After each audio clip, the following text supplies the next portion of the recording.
আমাদের ঘরে আই নিয়ে যাবো সিনেমায় তোকে বউ বানাবো হায় অসাধারণ অসাধারণ।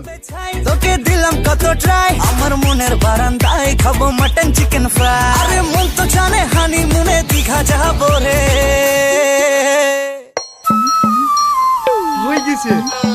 এই ভিডিও যদি একবার পোস্ট করে দিই শুধু টাকা আর টাকা। শফিক ভাই শোনো শোনো, বল ওই দুজনকে আমার শালি। এ তো সেই মাল রে। কার শালি দেখতে হবে, পুরো ভারতবর্ষের মধ্যে এরকম টপ শালি আমারই আছে। ভাই ভাই তোমার ছেলের নাম্বারটা দাও না।